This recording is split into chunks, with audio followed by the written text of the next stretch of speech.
Hello, everyone. I hope you're all doing well.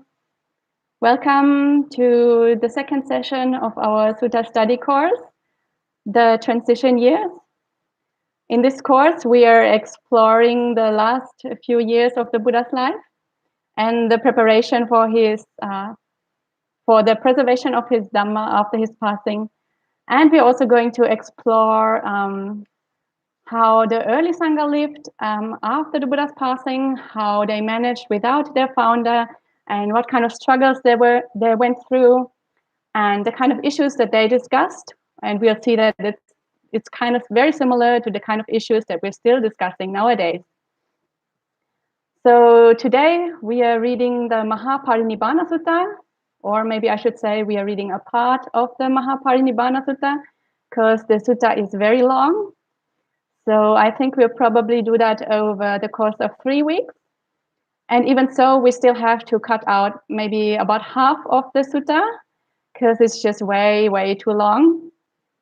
So we'll go through the sutta, and then from time to time, we'll leave out some passages. And before we start with the sutta, I will chant the Namo Tassa as usual. Namo Tassa Bhagavato Arahato Samma Sambuddhassa. Namo Tassa Bhagavato Arahato Samma Sambuddhassa. Namo Tassa Bhagavato Arahato Samma Sambuddhassa. Buddhang Dhammang Sanghang Namasami.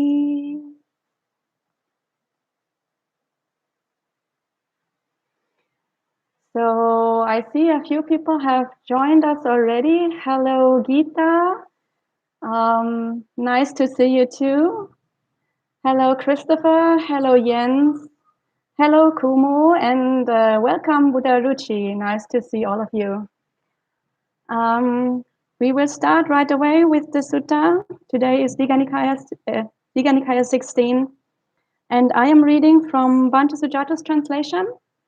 And earlier today, I noticed that the online version that you're having in that link is not exactly the same as the PDF version that I'm having here. So if there is any kind of slight discrepancy, then now you know why that is the case. But there shouldn't be anything major. There shouldn't be any major differences. Oh, and hello, Paula. Nice to see you too. So we will start right away. So I have heard. At one time, the Buddha was staying near Rajagaha on the Vajras Peak mountain.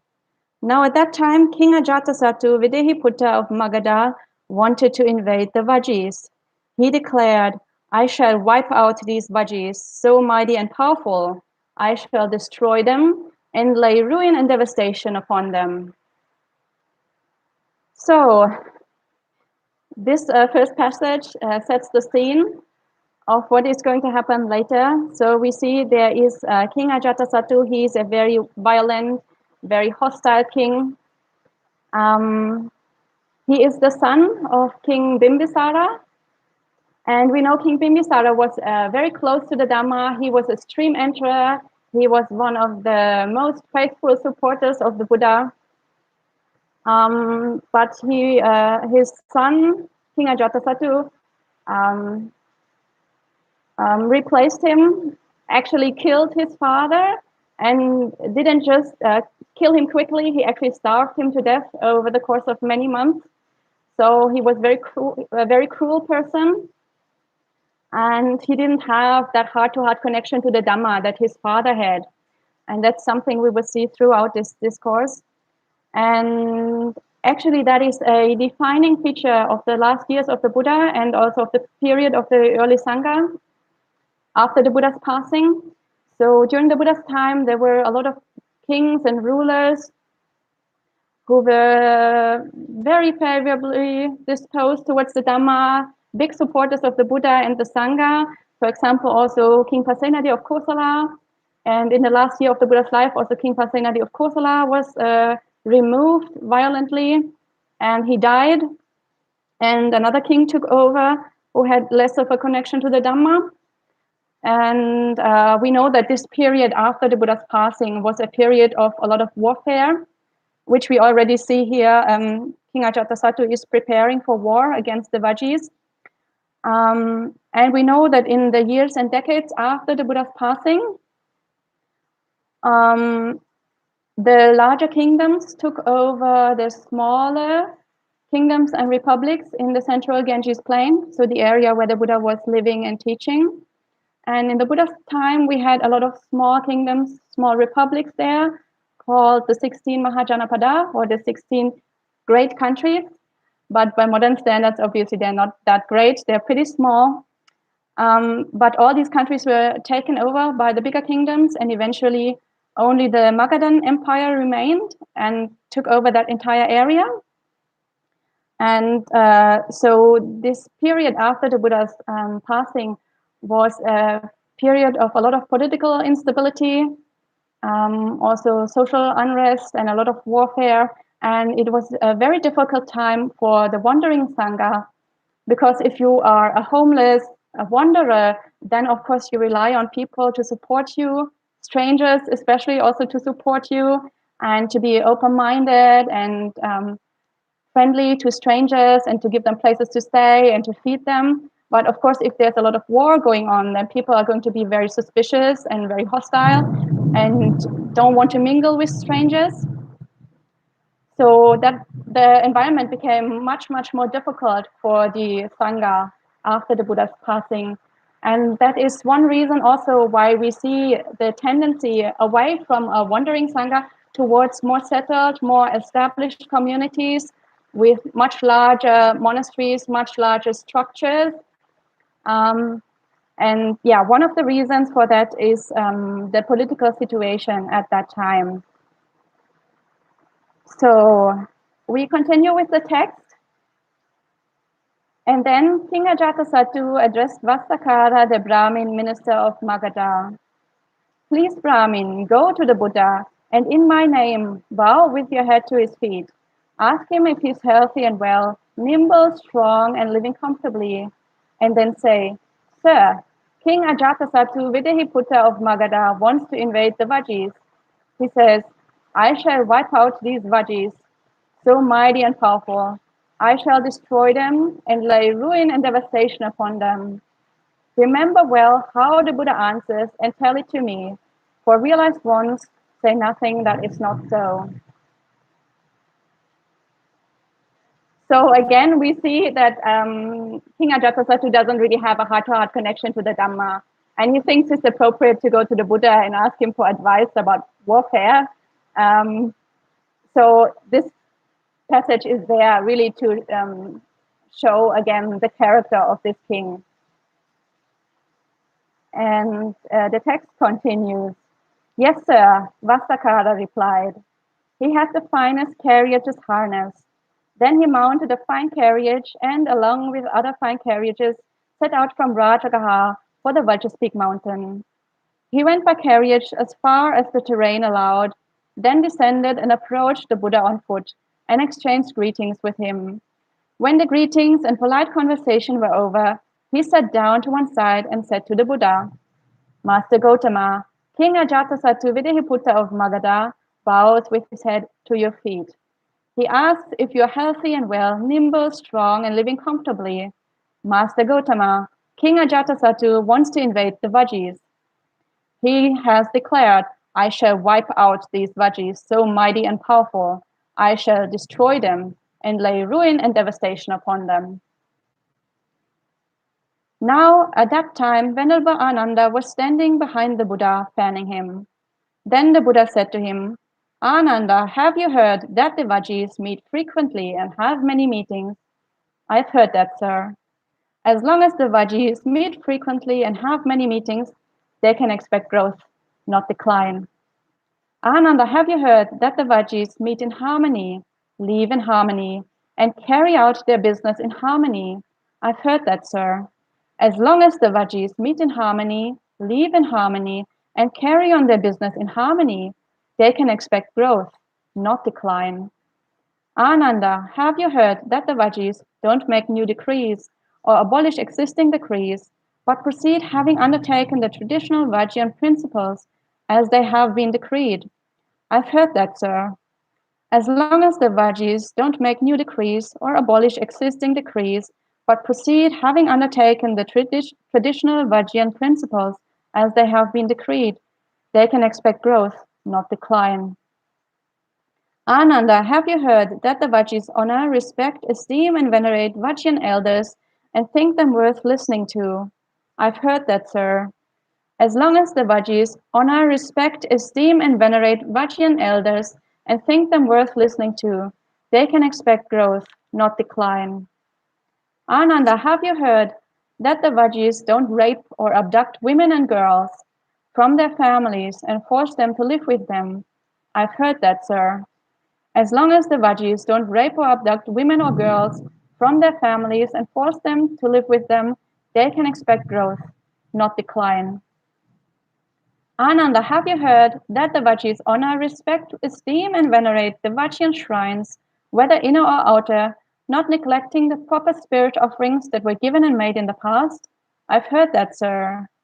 As long as the Vajis honor, respect, esteem, and venerate the Vajjan shrines, whether inner or outer, not neglecting the proper spirit offerings that were given and made in the past, they can expect growth, not decline. Ananda, have you heard that the Vajis arrange for proper protection, shelter, and security for perfected ones, that is, arahants, so that more perfected ones might come to the realm and those already here may live in comfort? I've heard that, sir. As long as the Vajis arrange for proper protection, shelter, and security for perfected ones, so that more perfected ones might come to the realm, and those already here may live in comfort, they can expect growth, not decline. Then the Buddha said to Vasakara, Brahmin, this one time I was staying near Vesali at the Sarandada Buddhan shrine. So Vesali is a city of the Vajis in the Vaji country. There I taught the Vajis these 7 principles that prevent decline. As long as these 7 principles that prevent decline last among the Vajis, and as long as the Vajis are seen following them, they can expect growth, not decline. When the Buddha had spoken, Vasakara said to him, Master Gotama, if the Vajis follow even a single one of these principles, they can expect growth, not decline. How much more so all 7? King Ajatasattu cannot defeat the Vajis in war, unless by diplomacy or by sowing dissension. Well, now, Master Gotama, I must go. I have many duties and much to do. Please, Brahmin, go at your convenience. Then Vasakara the Brahmin, having approved and agreed with what the Buddha said, got up from his seat and left. So it seems that Vasakara now got an idea how to sow dissension and how to actually defeat the Vajis. But the Buddha now uses these 7 principles and tweaks them slightly so that he can teach 7 principles for the sangha, how the sangha can last long and expect growth, not decline. So the Buddha, the text continues. Soon after he had left, the Buddha said to Ananda, Go, Ananda, gather all the mendicants staying in the vicinity of Rajagaha together in the assembly hall. Yes, sir, replied Ananda. He did what the Buddha asked. Then he went back, bowed, stood to one side, and said to him, Sir, the mendicant sangha has assembled. Please, sir, go at your convenience. Then the Buddha went to the assembly hall, where he sat on the seat spread out and addressed the mendicants. Mendicants, I will teach you these 7 principles that prevent decline. Listen and pay close attention, I will speak. Yes, sir, they replied. The Buddha said this. As long as the mendicants meet frequently and have many meetings, they can expect growth, not decline. As long as the mendicants meet in harmony, live in harmony, and carry on their business in harmony, they can expect growth, not decline. As long as the mendicants don't make new decrees or abolish existing decrees, but undertake and follow the training rules as they have been decreed, they can expect growth, not decline. As long as the mendicants honor, respect, esteem, and venerate the senior mendicants of long standing, long gone forth, parents and leaders of the sangha, and think them worth listening to, they can expect growth, not decline. As long as the mendicants don't fall under the sway of a risen craving for future lives, they can expect growth, not decline. As long as the mendicants take care to live in wilderness lodgings, they can expect growth, not decline. As long as the mendicants individually establish mindfulness so that more good-hearted spiritual companions might come, and those that have already come may live comfortably, they can expect growth, not decline. As long as these 7 principles that prevent decline last among the mendicants, and as long as the mendicants are seen following them, they can expect growth, not decline.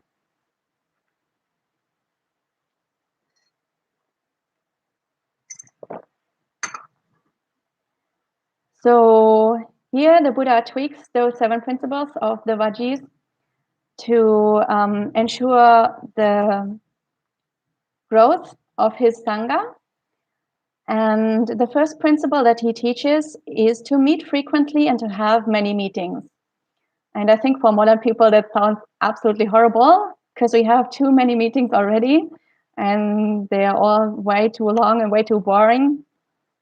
But from other suttas, we know what that means. And another sutta that we are going to read in the future, in a few weeks, in that other sutta, Ananda explains what that actually means and how the Sangha does it after the Buddha has passed on.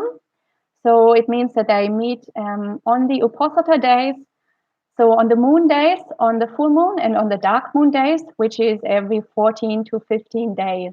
So they have many meetings means to have one meeting roughly every 2 weeks. So I think that sounds quite reasonable for a community. And in that way, the Sangha still has the opportunity, everybody still has the opportunity to really practice in seclusion if they wish, and to still feel like they're part of a larger community. And if any issues come up, then everybody knows that they can be addressed within a reasonable time frame within the next 2 weeks. So things don't drag on and on. So there's always a date when people meet again and when there's an opportunity to resolve issues that have come up. So this is the first principle. And the second one is to meet in harmony, to live in harmony, and to carry on the business in harmony. So that obviously also is a very important principle. And that means if you meet in harmony and you live in harmony, that means every issue that has come up or any conflict that has come up should be resolved in that very meeting itself, because you have to live in harmony. And that means that conflicts aren't allowed to drag on and to fester, and you can't postpone to the next time. Because if you leave it for 2 weeks, then obviously it could get totally out of hand and it could fester in people and the emotions could get stronger and stronger. But if you follow the principle to live in harmony, then every issue should be resolved within that very meeting if possible. And the next one is to follow the training rules as they have been laid down and to not abolish rules and to not make new rules. So that's a very interesting principle, and that's being discussed over and over again since the early times until nowadays. Because later on in the sutta, the Buddha gives an allowance to actually abolish minor rules. So there seems to be a contradiction, and the Sangha has been discussing over and over whether rules can be abolished, and also whether, like, the Sangha likes to introduce new rules.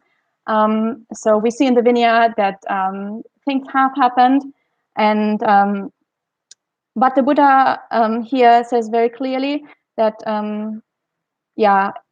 people should follow the patimokkha's as they have been laid down. The next rule is to honor, respect, esteem, and venerate the senior mendicants, those who have long gone forth.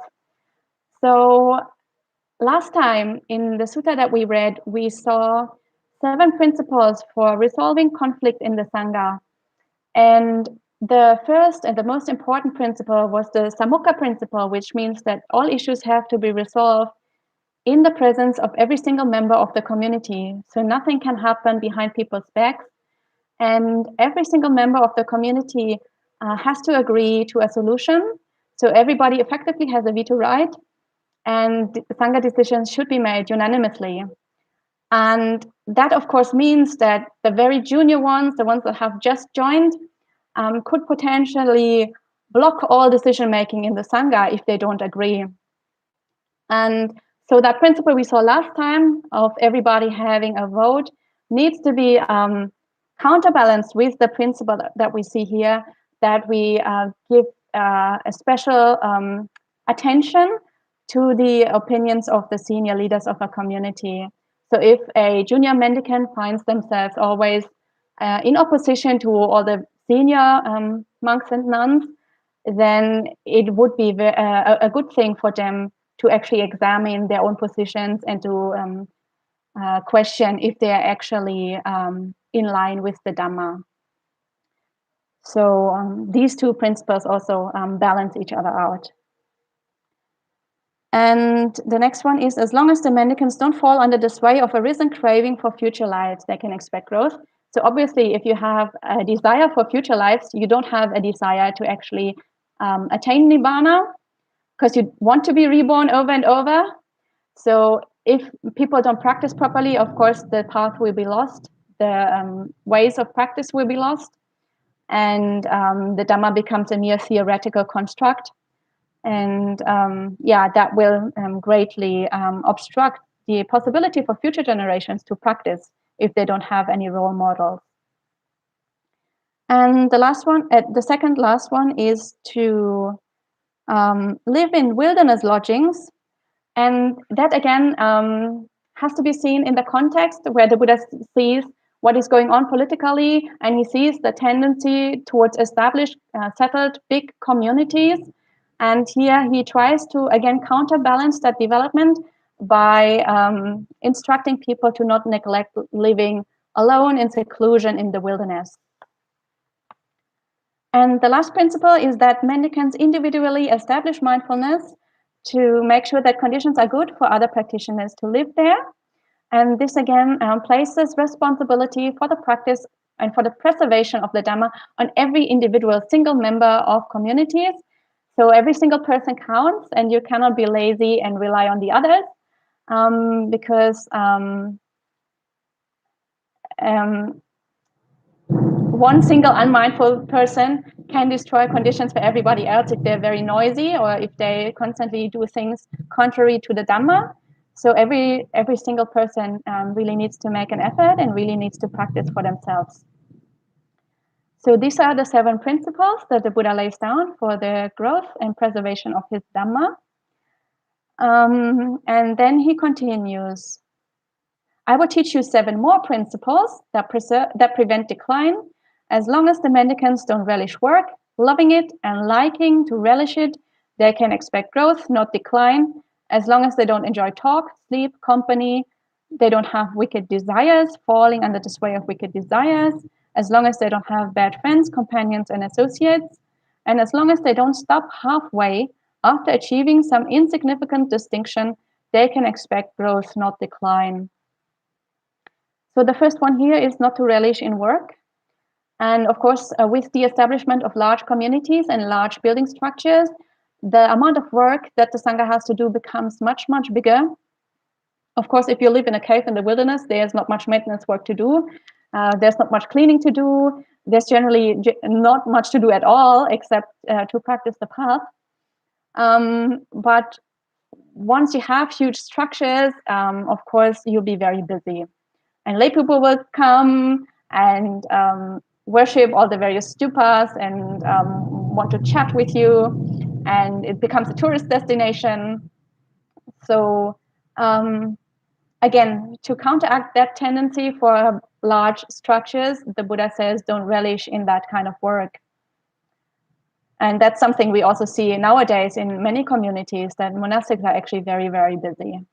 And there's not too much focus on the individual cultivation of the path, which is a great disadvantage. And then next ones are talking, sleeping, company, and having wicked desires and having bad friends. I think that's pretty self-explanatory. And not falling under, not stopping halfway after achieving some insignificant distinction. So the word insignificant distinction is actually covers a wide range of attainments. So basically, if you have not attained stream entry, basically nothing else matters. Even if you have jhana, even if you have immaterial attainments, that does lead to a good rebirth, but in the long run, you're going to lose that attainment again. So if you don't have stream entry, you're not safe. And if you don't have stream entry in the long run, like looking at it over many eons, other attainments are all to be seen as insignificant. So the Buddha continues, I will teach you 7 more principles that prevent decline. As long as the mendicants are faithful, conscientious, prudent, learned, energetic, mindful, wise, they can expect growth, not decline. And he teaches 7 more principles that prevent decline. As long as the mendicants develop the awakening factors of mindfulness, investigation of principles, energy, rapture, tranquility, immersion/samadhi, and equanimity, they can expect growth, not decline. And he teaches 7 more principles. As long as the mendicants develop the perceptions of impermanence, not self, ugliness, drawbacks, giving up, fading away, and cessation, they can expect growth, not decline. And then he teaches 6 principles that prevent decline. And these 6 principles are the same ones that we've seen last time in our discourse, which were the 6 principles to prevent the arising of conflict, which are the 3 kinds of metta by body, speech, and mind, and sharing and keeping sila, and having right view and the same view as your community. So I've explained them in very much detail last time. So I'm not going to go through them again now. And then the text continues. And while staying there at the Vajra's Peak, the Buddha often gave this Dhamma talk to the mendicants. Such is ethics, such is immersion, such is wisdom. When immersion is imbued with ethics, it's very fruitful and beneficial. When wisdom is imbued with immersion, it's very fruitful and beneficial. When the mind is imbued with wisdom, it is rightly freed from the defilements, namely the defilements of sensuality, desire to be reborn, and ignorance. So we see in the last years of his life, or the last month of his life, the Buddha really focuses on the basics. Number 1, he makes sure to teach things that avoid conflict in the sangha and that promote communal harmony. And on the other hand, he repeats the core teachings of his Dhamma. So in this case, sila, samadhi, and panya. And now we are going to skip over a few parts. So we are going to skip the rest of this chapter in chapter 4, 5, and 6. And we continue reading at chapter 7, Building a Citadel.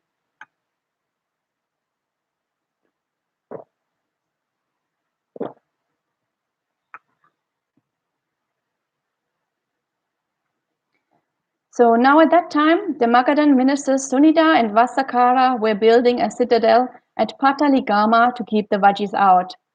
So here we see Vasakara again, the Brahmin minister, and they're still preparing for war against the Vajis.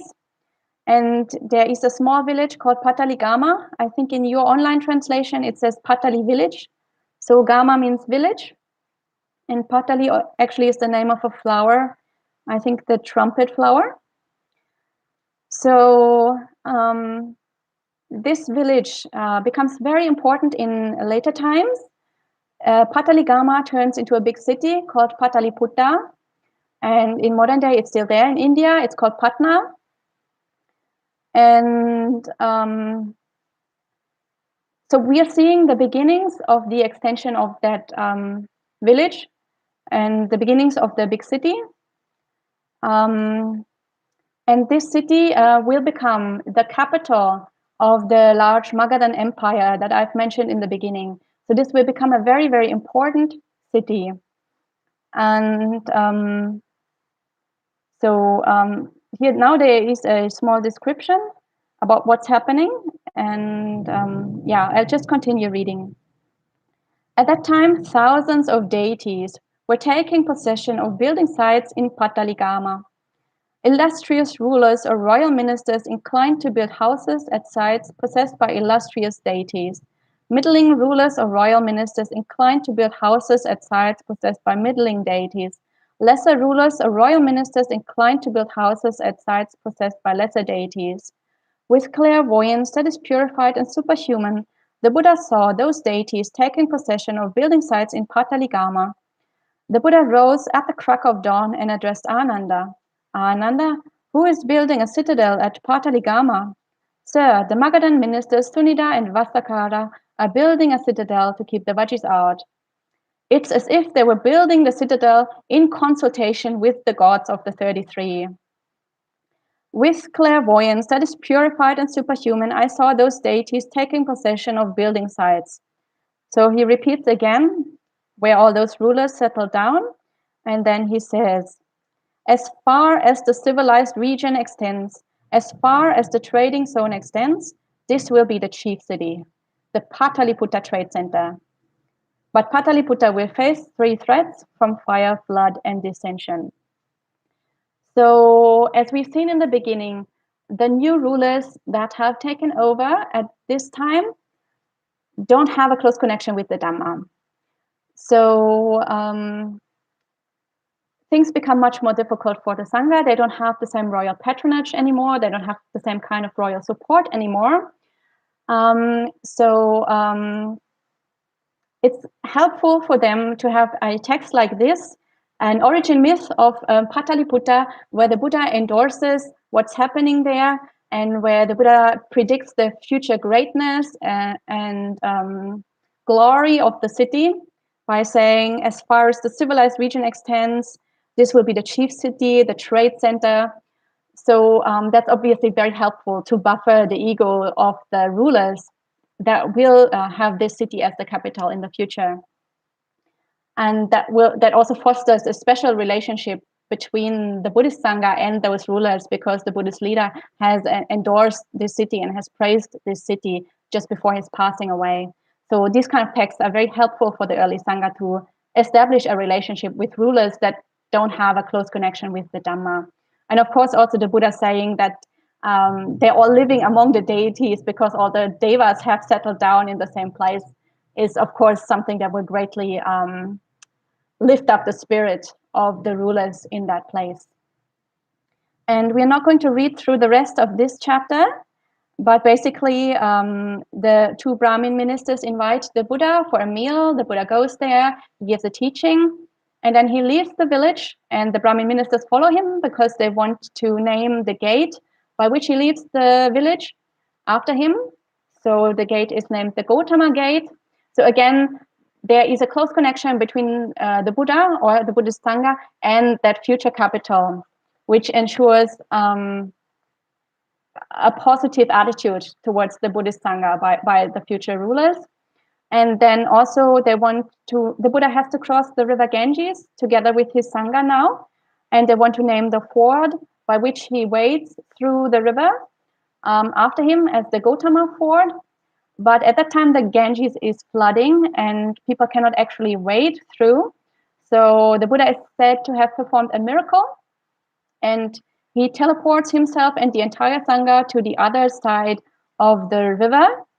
And so this again gives special importance to Pataliputta because the Buddha has performed a miracle at that site. So we will continue reading at chapter 8, Talk on the Noble Truth.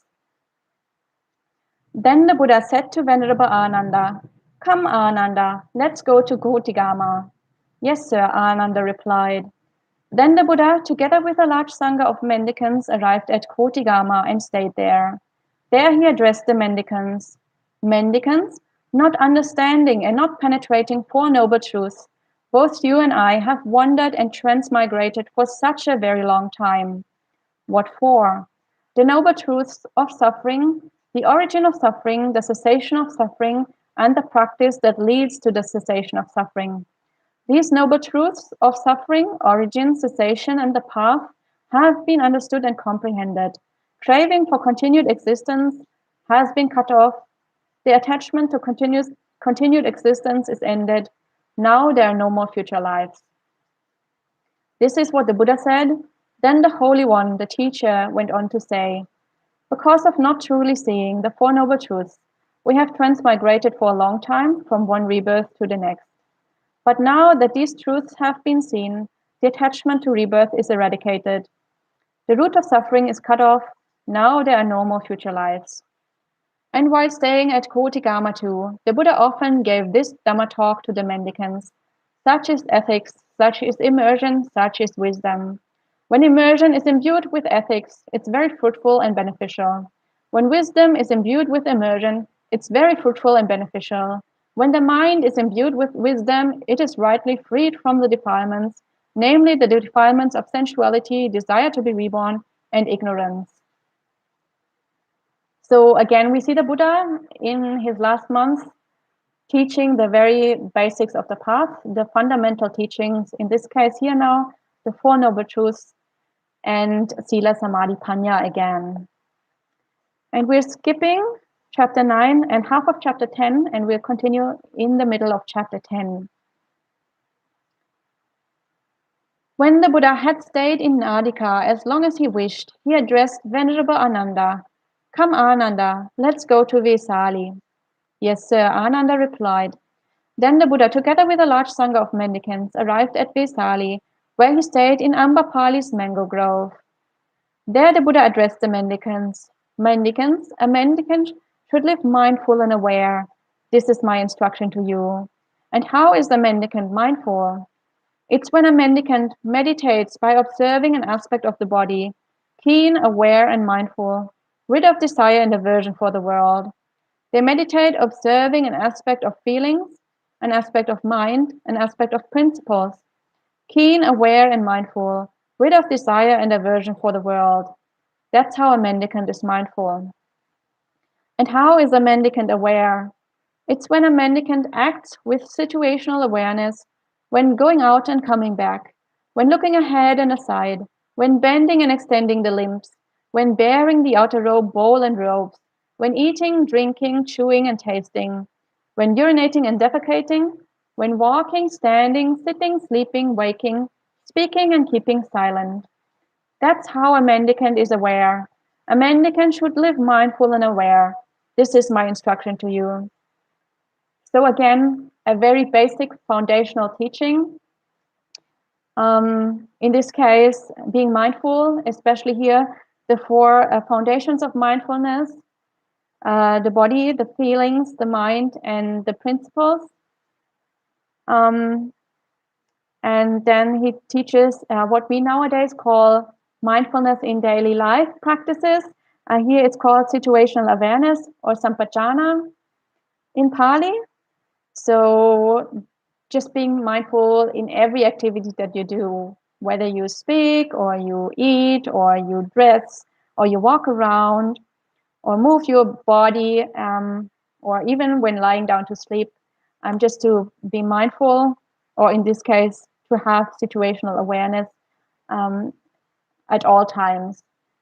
So yeah, it's pretty obvious that the Buddha in the last months of his life did not introduce any more new teachings. He didn't give any amazing similes, and he didn't teach on some minor aspects of the Dhamma. He only repeated the foundations of his teaching over and over again, so that people are really fully clear about the fundamentals of his teaching. So we're skipping chapter 11, which just tells the story of Ambapali, and we are reading chapter 12. And chapter 12 will be the last chapter that we are reading today. So commencing the reigns at Beluva. When the Buddha had stayed in Ambapali's grove as long as he wished, he addressed Venerable Ananda. Come, Ananda, let's go to the little village of Beluva. Yes, sir, Ananda replied. Then the Buddha, together with a large sangha of mendicants, arrived at the little village of Beluva and stayed there. There the Buddha addressed the mendicants. mendicants, please enter the rainy season residence with whatever friends or acquaintances you have around Vesali. I'll commence the rainy season residence right here in the little village of Beluva. Yes, sir, those mendicants replied. They did as the Buddha said, while the Buddha commenced the rainy season residence right there in the little village of Beluva. So here they mention a monastic practice called the rainy season residence in the text, and in modern times we usually say the rains retreat or the vassa. And so this is a period of 3 months that monastics undertake every year during the time when in India is traditionally the rainy season. And so traditionally this was a time where the wandering sangha did not actually wander. They would be stationary in one place. So in the early times, that was a lot more meaningful than it is nowadays, because when you live in established communities, then you live in one place anyway the whole time. So in the early times when the sangha was a wandering sangha, that was more meaningful. And usually that is an opportunity for either very intensive retreats or to go and live and study with a teacher, and or to study certain aspects of the Dhamma or the Vinaya in a lot more detail with a certain teacher or group. And yeah, we see the Buddha doing that here, and of course he sends his large sangha away to spread out, because obviously such a large sangha cannot be supported by a small village for 3 months. That would completely deplete the resources of that small village. So, and after the Buddha had commenced the rainy season residence, he fell severely ill, struck by dreadful pains, close to death. But he endured with mindfulness and situational awareness, without worrying.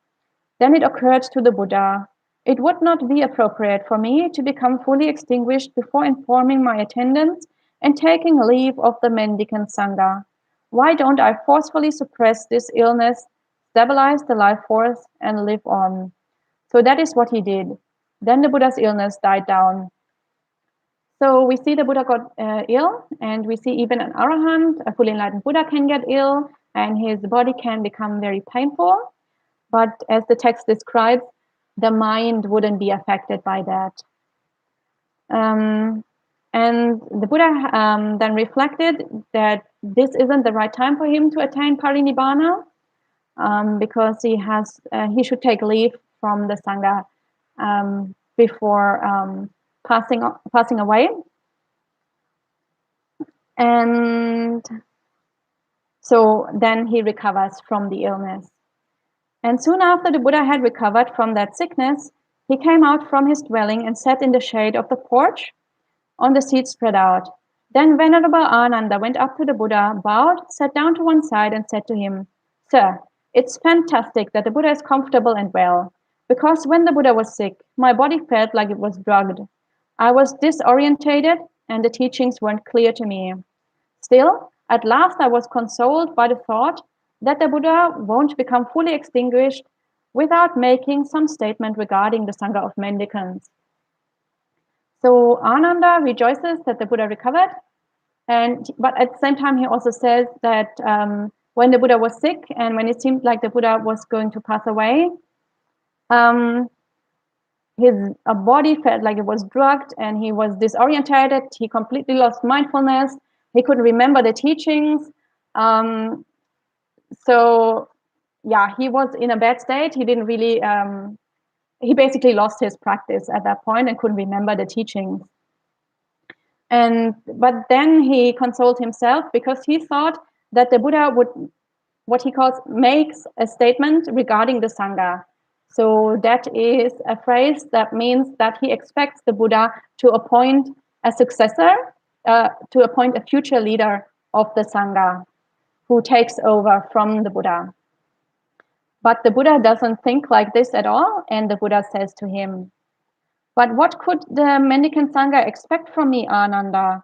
I've taught the Dhamma without making any distinction between secret and public teachings. The realized one doesn't have the closed fist of a teacher when it comes to the teachings. If there's anyone who thinks, I shall take charge of the sangha of mendicants, or the sangha of mendicants is meant for me, let them make a statement regarding the sangha. But the realized one doesn't think like this, so why should he make some statement regarding the sangha? So the Buddha says that his teachings are all out there in the open. They're all fully clear. He has always taught them for many, many years. There are no secret teachings that he has held back until the last moment. And he uses this idiom to have a closed fist of a teacher, which seems to have been an idiom that was current at the time of the Buddha. And that meant that many teachers had like lower teachings that were like taught to the public. And then they had special higher knowledge or secret teachings that they kept back, and they would only teach to very special students, or maybe only pass on to their successor when they were close to death. But the Buddha clearly says he doesn't have that. He hasn't held anything back, and everything, all his teachings are clear and out there in the open. And also, he has no intention to pass on leadership to anyone in the sangha. He has no intention to appoint any single monk or nun as the successor. And so he says just to be guided by the Dhamma that he has taught here or taught before. Not by any specific person. And the Buddha continues, I am now old, elderly, and senior. I'm advanced in years and have reached the final stage of life. I'm currently 80 years old. Just as a decrepit car keeps going by relying on straps, in the same way the realized one's body keeps going by relying on straps, or so you think. Sometimes the realized one, not focusing on any signs, and with the cessation of certain feelings, enters and remains in the signless immersion of heart. Only then does the realized one's body become more comfortable. So the Buddha says he really feels all the signs of old age. He's not exempt from old age just because he's a Buddha. His body is aging and is feeling all the pains. And only if he enters a deep state of samadhi, the animitta samadhi here, does he feel more comfortable. And then he continues, so Ananda, be your own island, your own refuge, with no other refuge. Let the teaching be your island and your refuge, with no other refuge. And how does a mendicant do this? It's when a mendicant meditates by observing an aspect of the body, keen, aware, and mindful, rid of desire and aversion for the world. They meditate observing an aspect of feelings, of mind, of principles, keen, aware, and mindful, rid of desire and aversion for the world. That's how a mendicant is their own island, their own refuge, with no other refuge. That's how the teaching is their island and their refuge, with no other refuge. Whether now or after I have passed, any who shall live as their own island, their own refuge, with no other refuge, with the teaching as their island and their refuge, with no other refuge, those mendicants of mine who want to train shall be among the best of the best. So the Buddha gives this very well-known simile of being one's own island and having the Dhamma as an island. And I think that touches us modern people very, very deeply, and we feel very inspired by this passage because we are quite individualistic people and we like to do things our own way. And so having permission from the Buddha to just do things our own way feels very inspiring to us. But when we interpret this passage, we also have to see the context in which this was given. So this was given in a society that was much more collective than we are now. And also this was given in the context where the Sangha has a very strong leadership figure, the Buddha, and that leadership figure is about to pass away. So of course there is a strong desire in the Sangha to have another leader and to look up to another person and to take refuge in another person. And in that context, the Buddha says, no, focus on yourselves and focus on the Dhamma. So in our modern context, we have to be a little bit careful when we apply this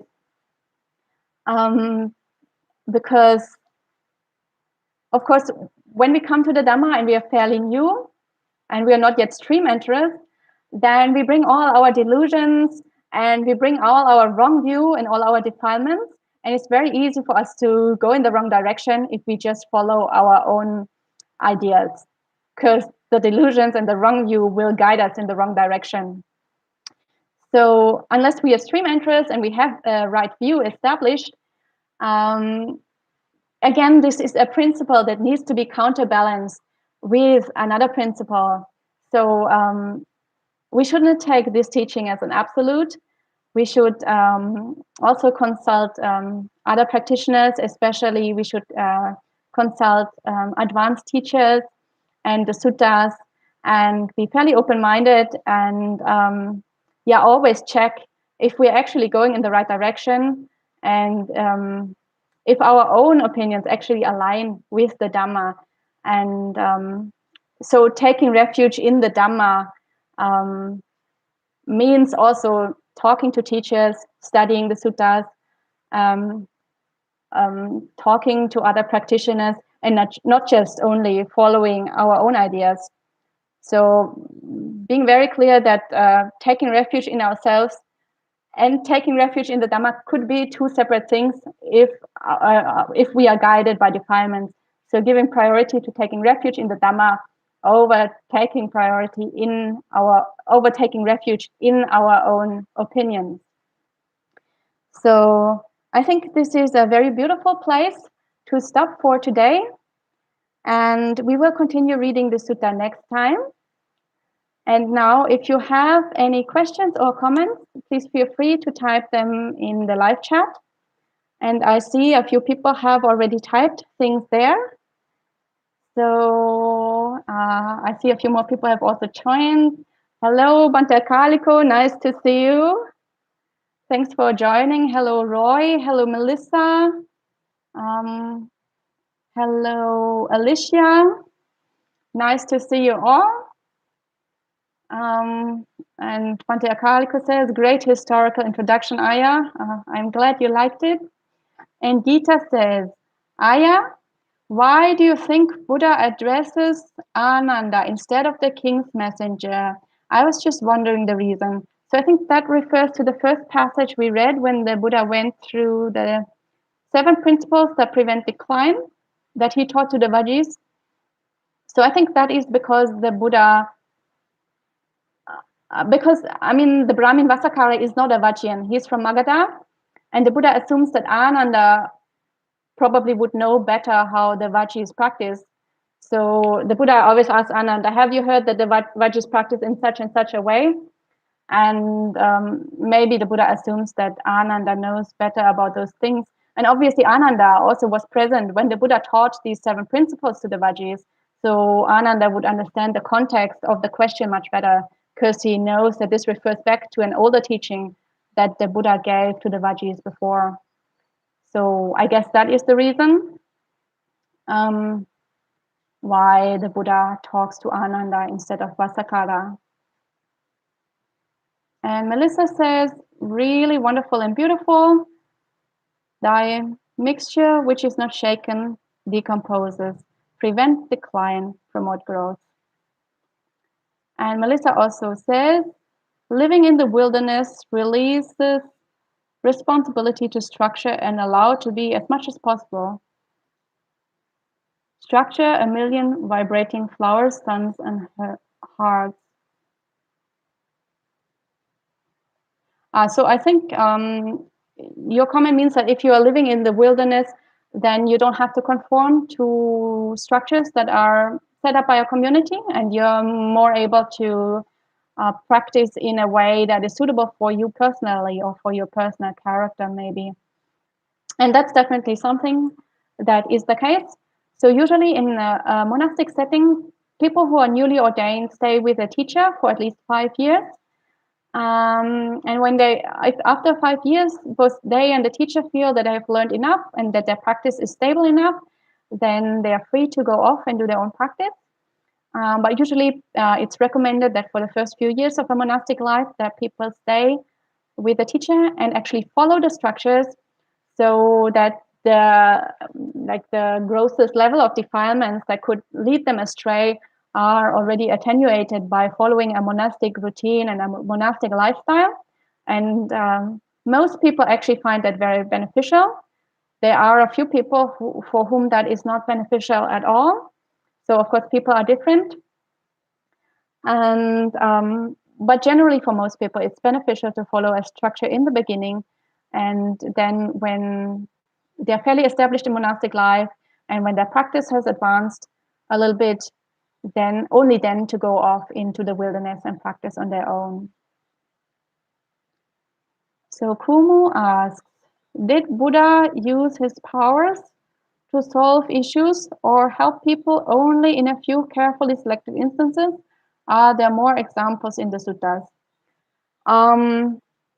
So, I mean, there are plenty of examples in the suttas where the Buddha uses psychic powers. For example, very often when monks or nuns are practicing alone and encounter some sort of difficulty, it's very often reported that the Buddha perceived that in his mind and that he then teleported himself there and gave an instruction to that monk or nun so that the monk or nun could overcome that specific difficulty that they were struggling with at that point. So the Buddha did use his powers to help the monastics in that way. And for example, another instance is when people came to the Buddha was very skillful at giving them the exact teaching that they needed to hear at that moment to actually make a breakthrough to the Dhamma. So that implies reading their minds and reading their character and understanding where they are at in that particular moment, and then taking them from there and guiding them skillfully to a place where they can actually make the breakthrough to higher stages of the path. So there are plenty of examples of that in the suttas. And Roy says, would it be the case that insight would assuage the suffering of illness and old age as absorption and possibly in a more impactful way? So the Buddha gave the simile of the two darts, like being struck by two darts. One is the physical suffering and one is the mental suffering that we put on top of the physical suffering. So the Buddha still had a body, and a body can still be painful even if you are an arahant, even if you are a Buddha. So the painful feelings would still arise. But the second dart, those mental afflictions that come on top when we start to worry and we think, oh no, and it's so painful and it's so terrible, and what am I going to do? And it doesn't go away and it's still there. So all these kind of mental ruminations that we add on top and that adds an extra layer of suffering, that doesn't exist anymore for arahants. So in that way, we can say the suffering is greatly reduced, but the mere physical sensation of pain is still there. And of course, if you have the ability to enter jhana, then you wouldn't feel your body anymore in the same sense that you feel, not as the gross body that you feel it in daily life. So in that sense, you have a refuge from the painful sensations. But that's, of course, only temporary. And when you come back out of the jhana or the samadhi state, then the gross bodily sensations would come back and all the pain sensations also would come back.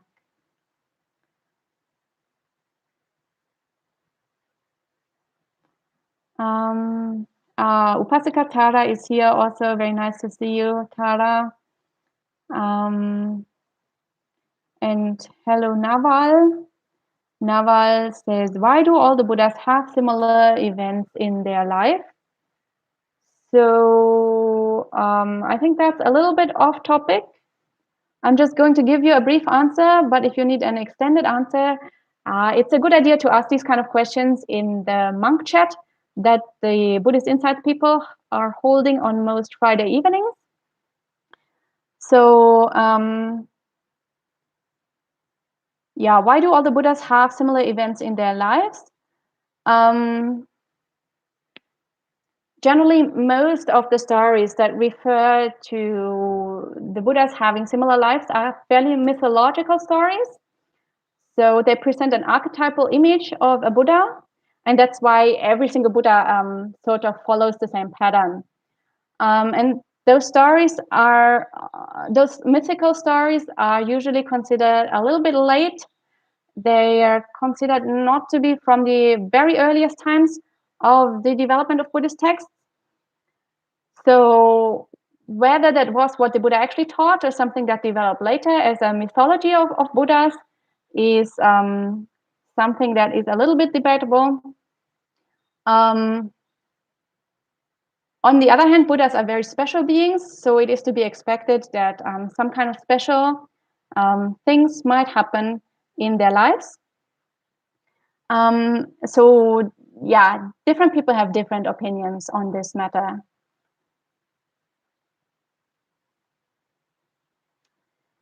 And I'm going to wait another minute to see.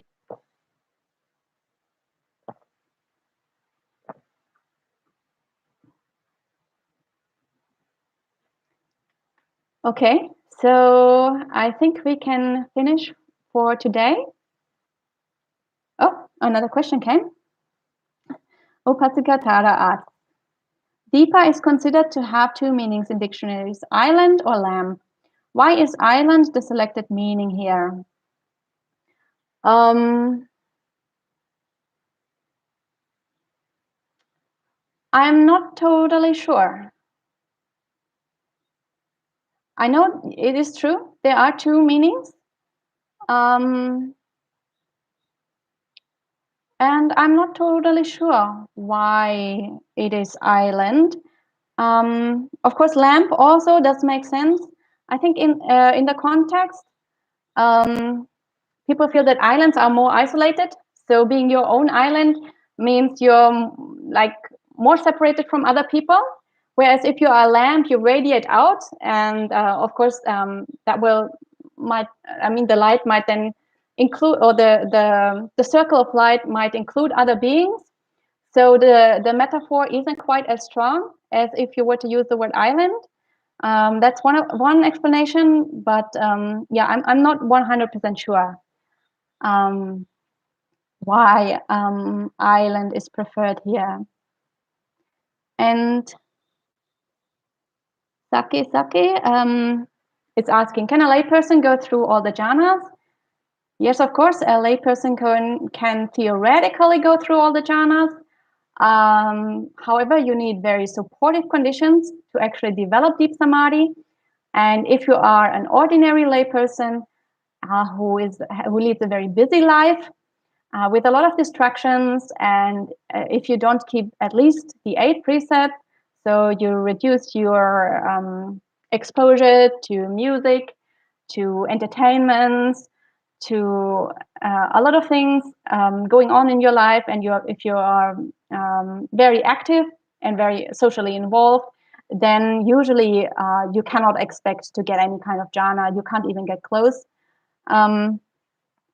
because practicing jhana requires really a retreat from society, really to be in seclusion and to put conditions into place that jhana can actually develop. So jhanas are a conditioned phenomena. They are based on conditions, and the proper conditions have to be in place. And for people who lead fairly involved, busy lives, jhana usually isn't possible. If you do get it, then it's a one-off and you can't really replicate the experience. So it's theoretically possible, but only if you put the proper conditions in place. And I think that was the last question. So we are going to end today with 3 sadhus. Feel free to join me if you want to. Sadhu, sadhu, sadhu. And I'll see you all next time.